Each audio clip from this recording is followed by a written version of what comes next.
Emma, good to see you here. The strangest day is very near. Oh, Josh, not you too.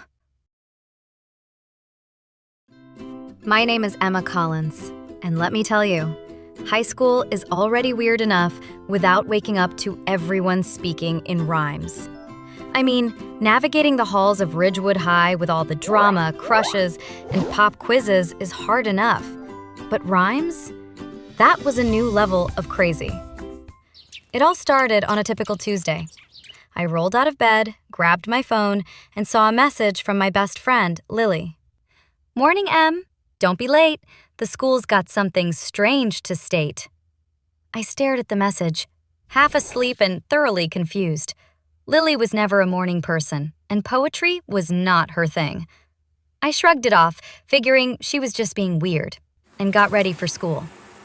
When I got downstairs, my mom greeted me with, "Good morning, sunshine. Rise and shine. Breakfast is ready. Come and dine."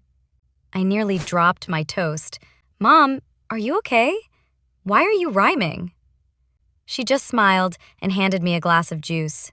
I don't know why, but isn't it fun? Now hurry along, or you'll have to run. Something was definitely off. I grabbed my backpack and headed out the door, feeling like I was stepping into some bizarre dream. At the bus stop, my friend Josh was waiting. "Emma, good to see you here. The strangest day is very near." Oh, Josh, not you too. Why is everyone talking like Dr. Seuss? He shrugged, looking just as confused as I felt. "No clue, but it's kinda neat. Rhyming's tough, not quite a treat." We boarded the bus, where the driver announced, "Find a seat, don't be late. School is waiting, it's your fate." By the time we reached school, my head was spinning. Everywhere I turned, students and teachers were speaking in rhyme. Mr. Thompson, our history teacher, began class with, "Welcome, students. Take your seats. Today's lesson will be quite a feat." Lily leaned over and whispered, "This is crazy. What's the deal? I can't believe this is real." "I know. We need to figure out what's going on." After a morning of rhyming chaos, we gathered in the cafeteria. The lunch lady sang, "What'll it be, dear students of mine? Chicken or beef, both taste divine." As we sat down to eat, I noticed our classmate, Ben, sitting alone, scribbling furiously in his notebook. Ben was the quiet, mysterious type, always with his nose in a book. He didn't usually hang out with anyone, but today he seemed more agitated than usual. "Hey, Ben, got a minute?" He looked up, his eyes wide. "If you seek to end this rhyme, we must act now. There's little time." Josh and Lily exchanged glances. "Do you know what's going on?" I asked. A spell was cast, a curse was laid, to make us rhyme till dues are paid. A spell? You mean like magic? Exactly so. It's not a trick. To break this curse, we must act quick. All right, so how do we break it? To end this rhyme, we need 3 things: a feather, a bell, and a bird that sings. A feather, a bell, and a bird? Where are we supposed to find those? Then smiled mysteriously. "The feather's near, the bell is far. The bird's at school, it's not bizarre." Great. A scavenger hunts in rhymes. Could this day get any weirder? I'll find the bell, it's my task.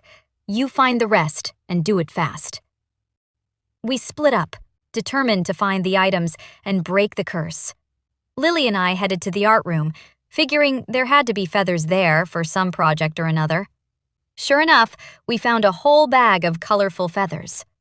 "Feather down, 2 to go," I said, stuffing one in my backpack. Now we need to find a bird that sings. Maybe the music room? There's always a canary in there for inspiration. We made our way to the music room, where Mrs. Harper greeted us with a smile. "Welcome, girls. What do you need? A song, a tune, a musical seed?" Actually, we need a bird that sings to help us end these rhyming things. Mrs. Harper looked thoughtful. then pointed to a small cage in the corner.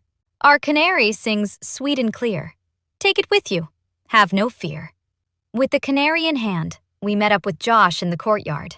Any sign of Ben? I asked. Josh shook his head.